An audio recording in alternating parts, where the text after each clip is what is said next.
Here we are once again in the Trials Fusion editor. This is Vegas Trash on the Dick Nixon channel. A great man, Dick Nixon. We should all bow our heads to him. Anyway, so this is this video is basically a series of fast tips to make better tracks in the editor. And so say you make a drive line, whatever, and you don't want to spend 50 hours like many tracks require to create, I don't know, interesting decor. This is kind of, it's a shortcut, something different. You add interest to your tracks and more effective effects and whatnot. So first thing in the editor is you want pick a place that's going to complement. This is also if these are more beginner to intermediate, I'd say, tips. If you've made a lot of tracks and you create great decor, you're going to probably bypass this video or just watch it because you're bored. So if you're watching something on Trials Fusion, you probably have a problem or you are bored. I'm a little both right now. Okay, so you're going to pick a place that suits your track, right? This video gets better, by the way. This is just a quick oversight of the surroundings in the editor. Okay, obviously this would be your snow track. Okay, there's a no-brainer there. And so on. I mean, if you take a little time, I mean something like here, and then create some rocks here, and you have that as your backdrop. I mean, it saves a lot of time in creating backgrounds. Okay, moving on. So we're gonna go to track settings, low track. We're gonna go to editor. We're gonna go to bridge. Okay.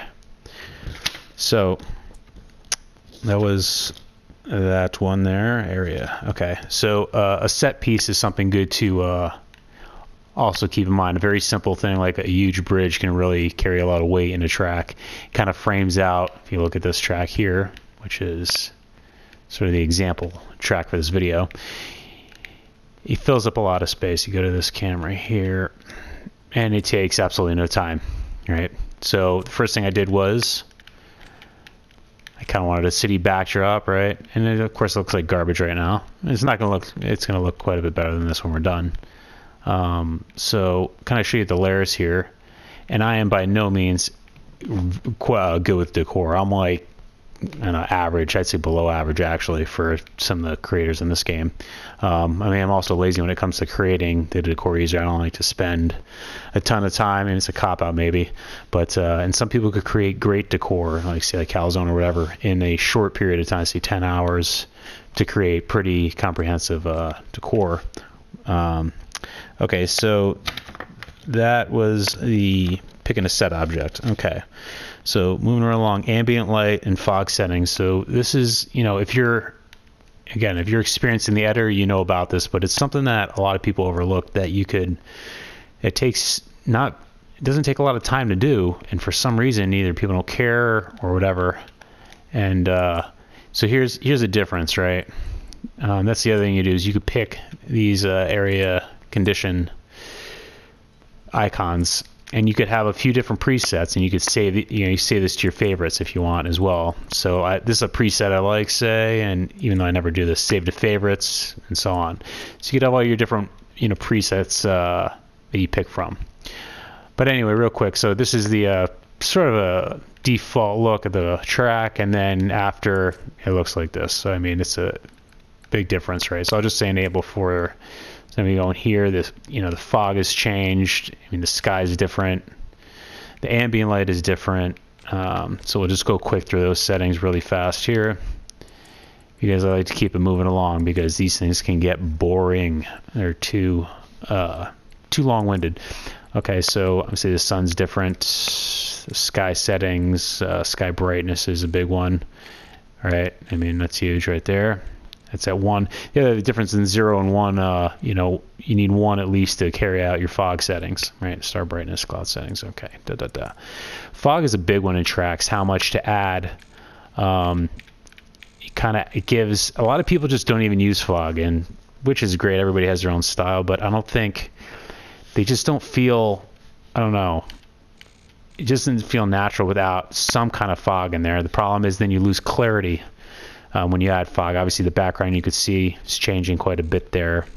right? So again, it depends on the look you're going for, but I think it's good to blend that in. Also, if it's going to be, a little foggy, want to add a cloud, right? That's sort of my deal there. It's pretty epic stuff. Okay, so the thing I'm going to talk about here is effects and how to make them blend into the environment more, so they're more believable and more effective effects. As funny as that sounds, but something like this takes 2 seconds to do, right? Okay, so we have that was actually the other cloud I did not want to show. Okay, so this is your default cloud when you bring it in, okay? The color is white and it's 100%. Okay, so we're going to see how that looks in the scene. Okay, this may be what you want, okay, but something to note with effects, they don't like the type of fog that's in here. It doesn't. They don't take on any environment qualities. So you could see the scene here. Like that's some pretty bright fog for here. And I noticed this too. Even people who are good with the editor don't blend their effects, I don't say properly. Yeah, you could say that. So this is not going to look like this in a real world situation, right? So because that is not affected by your presets in the environment, you kind of want to blend that. So now let's look at the difference, all right? All right, so now that was that, and now here it is blended. You can see the difference. It's actually quite a big difference. All right, and then setting that takes no time at all, right? Gives it a little bit more mood. Volumetric clouds I tend to like. This is one example anyway. So let's just look at the settings real fast on that cloud. I mean, it's nothing crazy by any means. So you're bringing the color down out of the cloud, and then your alpha channel you're dropping down a whatever it is. It depends on what you're going for. But usually 100 tends to be a little bit strong for these. Again, it depends on what you're looking for. But this I felt blended into the scene best at, say, 61. So there's clouds and blending effects. Also, let's go from there to selling effects. Okay, so selling effects, real fast, we have, okay, so let's say we want to make this fire coming out of here, right? First off, we could take off the light. This is just an example of blending effects. We have our point light. Good thing there, you have it separate. Number one, it doesn't take up as many resources by having it, you don't have the two lights. And then the point light, you could basically illuminate what you want on the scene. Okay, so that looks pretty good there. Or you can just pull it right up here, and you don't have to worry about the light source coming right from here, in other words, right? So that's one thing. The next thing, let's say this is a common thing I've done before. So, you say you want to blend this, all right? Okay, you could do it just like that. That's fine too, but let's say we want to add a little more to it. So we're going to, this is a force area effector. So we're going to select what we want affected, and there's that. So that's obviously coming up a little fast. And then, these things make a big difference, like as far as how lifelike the board feels. All these little settings, instead of just throwing in the stock thing, take a second and, switch it up and fill out the effect. So as I only affected that, I'm not going into really how to use each one of these things, but area effector, look it up. It's probably some tutorial to put that in there, right? You can see I know, it's wow, right? Amazing. Okay, so you can see that's like a different thing happening there. I've used that about 1,000,000 times. I only have like so many tricks I use. I'm like a 6-trick pony. Okay, so now say we want to add something more to it, okay? So once again, this is, like I said, blending. So bring the alpha down, the color, and you could see it would probably be taking on a little bit of an orange tone, right? So we come up here, and that's too orangey. You actually usually want to go less than this kind of stuff. Color, and maybe the next engine that they put out, so you can see. So that's the finished effect right there, right? Probably bring this in a little bit more. Okay, so that looks like, okay, that's believable now, right? Maybe some rubble around there, whatever, that's effects. Okay, blending effects. Next would be lighting. Lighting is a big one, right? Here we go, lights. All right, so it's dark, you can see this track, obviously, and this is another thing that a lot of people don't do. properly, I believe is the word, properly. You know, it's a very dark track, and the driveline isn't lit properly. Different parts of the track that could be accentuated by light aren't. You know, see light out of there, and you know the ambience is, I think, not necessarily overused, but when you have the ambient light at 100% black, it kills all the grays. I've said that before. And then people just don't light their tracks properly. I mean, I've seen great creators create awesome drivelines and light their track like crap, you know, and not like complete crap, but the driveline, like, you know, you're landing on something, you're like, okay, where am I? Yeah, that should never happen. Expect more. Anyway, okay, so here we go. Epic lighting. Let's turn these on real fast. Whoops. Turn these on. And you can see, right? So now this ramp is lit here. There's no part that I'm interacting with on the track that I can't see. And you don't need a source for your light. You could put point lights wherever. The person playing really does not notice. These are just floating here because this wasn't the finished track. So yeah, lights. A big one. You know, say, you know, you want to add depth down here. There's probably already a light there, yeah, see? Okay, so let's see, on and off, right? Epic, I know. But, you know, it gives the track a little more depth. It's funny me talking about depth because my tracks are usually not that deep as far as decor goes, as far as you're looking. Okay, so lighting is a quick one. And to light your track properly and to accentuate certain parts of your track takes about 5 minutes. Not even, you know. I mean, even just, you know, light here, kind of like highlighting certain areas. And then to dial your lights in, too. Dial in effects, same thing. You're going to change your intensity. Your default is here, color, right? So I probably should have, you could, you know, affect your color, your light intensity, your light range. Okay, great. But don't just pick the default. You know, a lot of times, too, people overlight.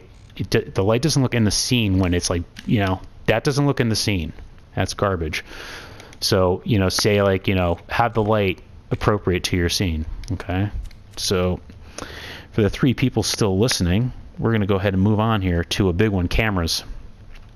Okay. So for cameras, this is a stock camera right here, but would I have a depth of field on this? No, I don't even think I did on this one. Okay. So we're going to go to, let's see what else I have here. Combine. Okay. Let's go to combine objects. We'll come back to cameras.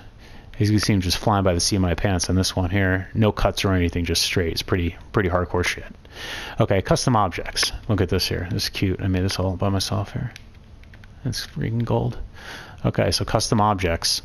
So instead of just, you know, putting a piece of wood or this plank, I mean this whatever wall, you know, add multiple. And this is not groundbreaking to people who have made a lot of trials tracks. Once again, I'm not cracking the code here, just putting some tips out there, okay?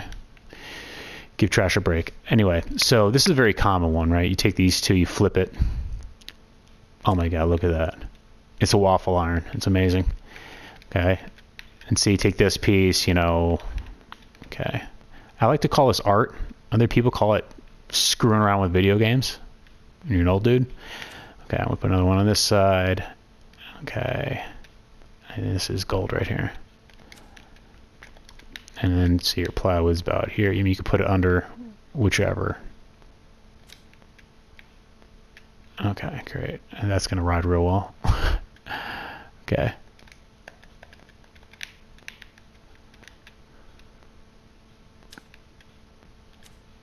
Now, say you have, okay. That would be a technically custom object. This looks like crap coming on the sides.